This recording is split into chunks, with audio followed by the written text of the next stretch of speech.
ఓం గం గణపతయే నమః. ఓం శ్రీ మహాలక్ష్మీ దేవ్యై నమః. హరి ఓం.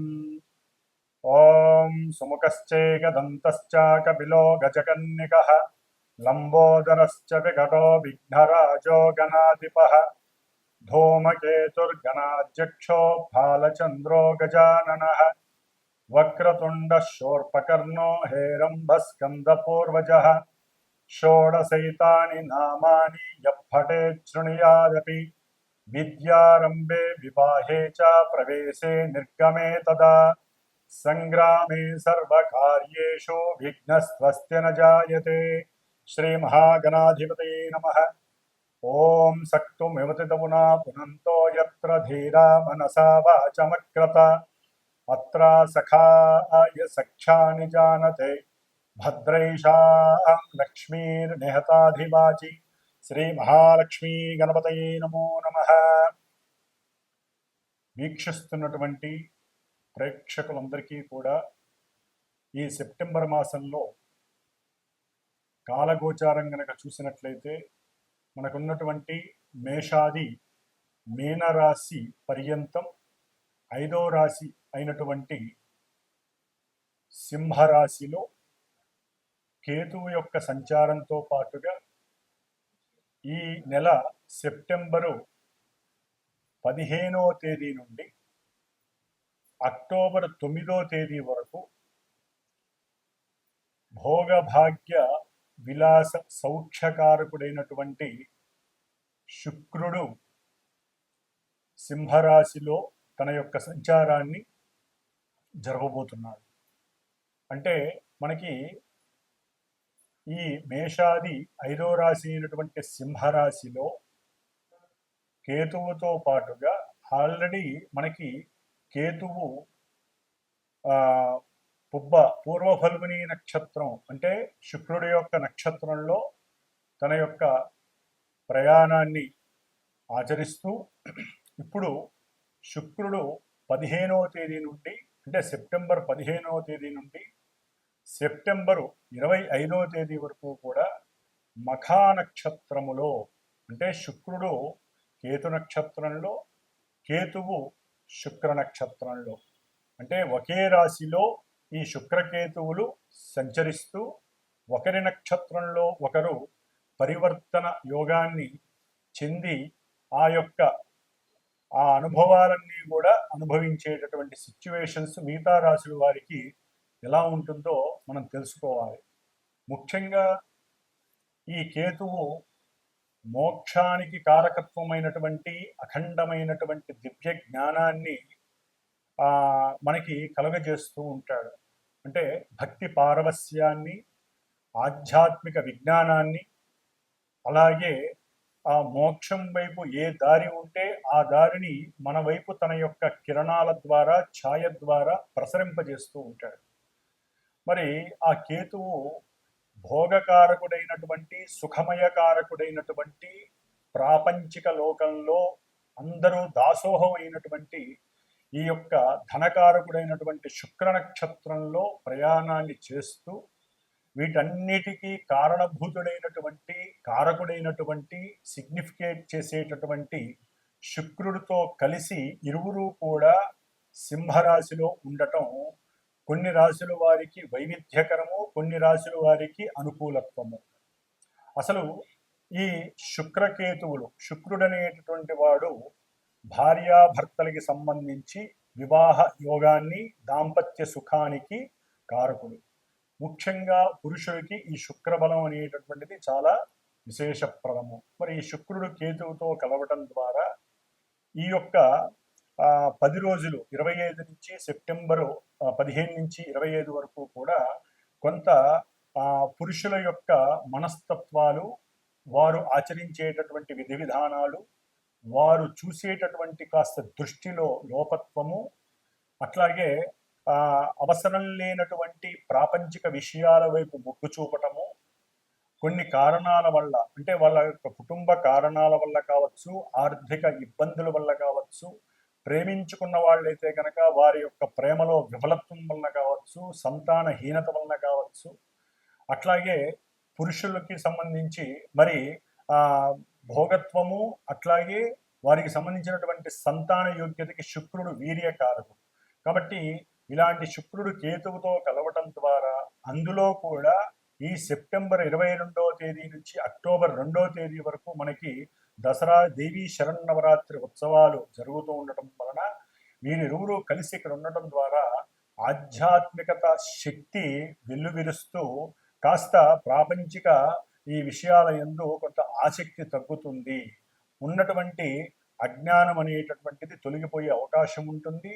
అట్లాగే ఈ శుక్రకేతువుల వలన కొంత ఇబ్బందులు, అవసరం లేనటువంటి కొన్ని దుర్వ్యసనాలు, అట్లాగే సంతానాన్ని కలుగజేసేటటువంటి వ్యవహారం ఉన్నప్పటికీ, వారి యొక్క జన్మజాతకాలలో అవకాశం ఉన్నప్పటికీ, గోచారంలో ఈ యొక్క శుక్రుడు కేతువుతో కలిసి ఉన్నటువంటి వైవిధ్యకరమైనటువంటి చిత్ర విచిత్రమైనటువంటి ఎన్నో విషయాలను ఈ యొక్క దాదాపుగా సెప్టెంబర్ 15వ తేదీ నుండి అక్టోబర్ 6వ తేదీ వరకు కూడా చాలా మంది అనుభవించే అవకాశం ఉన్నది.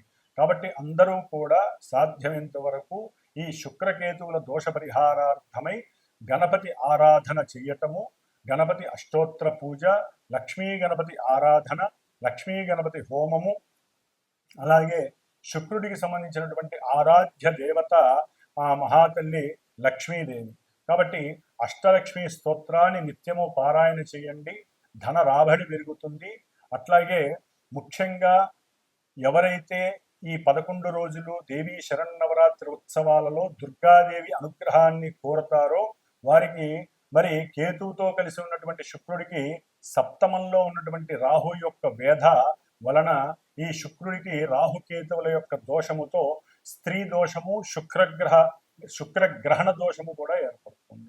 రవిచంద్రులే కాకుండా అన్ని గ్రహాలకి గ్రహణ దోషం ఉంటుంది, అందులో శుక్రుడికి కూడా గ్రహణ దోషము కలిగినట్లుగా మనం భావించి మనకున్నటువంటి సర్ప సూక్తాలలో ఎన్నో నవవిధ రుణాలకి సంబంధించి, శాపాలకి సంబంధించి స్త్రీ శాపాలు, స్త్రీ రుణాలు, అట్లాగే సర్పదోషాలు ఇవన్నీ కూడా ప్రకటితమవుతూ ఉంటాయి ఈ 6వ తారీఖు వరకు కూడా.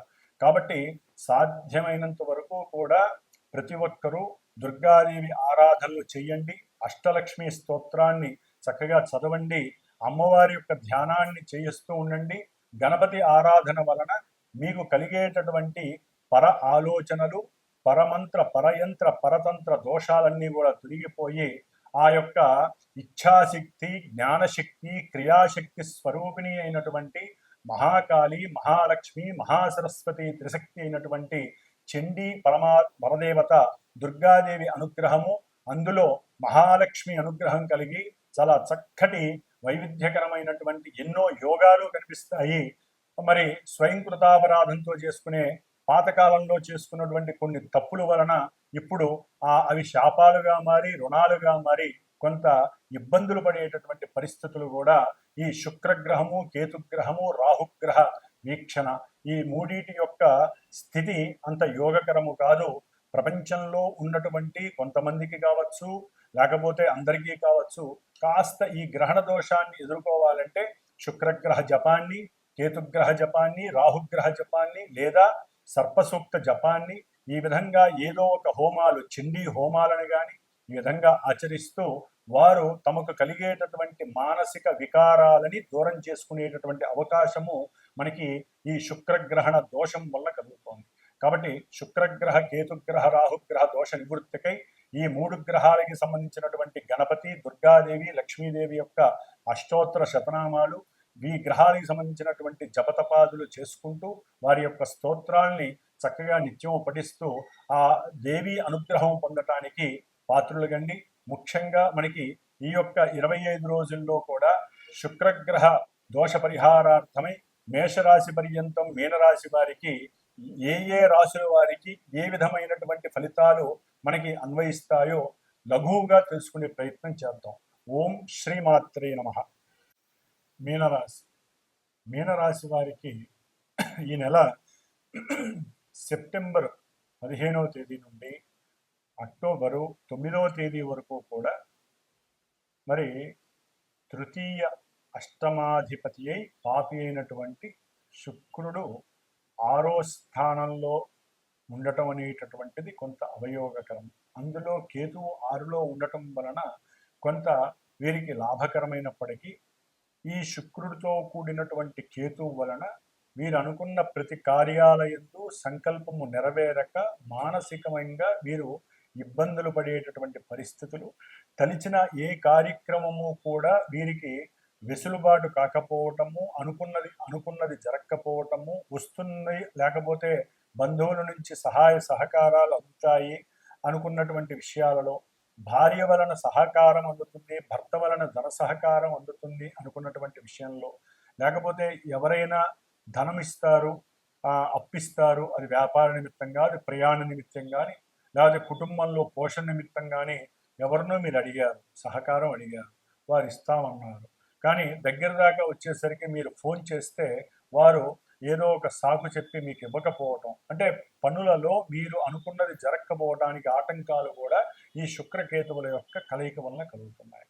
అట్లాగే మీకు సంఘంలో ఉన్నటువంటి కీర్తి ప్రతిష్టల యందు కొంత భంగం కలిగే అవకాశం ఉంటుంది. మీరు ఎవరికైనా ధనాన్ని అవతల వ్యక్తులకి అప్పిచ్చుంటే అది మళ్ళీ తిరిగి రావడానికి చాలా ఇబ్బందులు పడే అవకాశం ఉంటుంది. కాబట్టి ఈ నెల రోజుల్లో కొంచెం ఆ విషయంలో ఎవరికీ డబ్బులు ఇవ్వటము చేయకండి. ముఖ్యంగా శత్రు వృద్ధి జరుగుతుంది.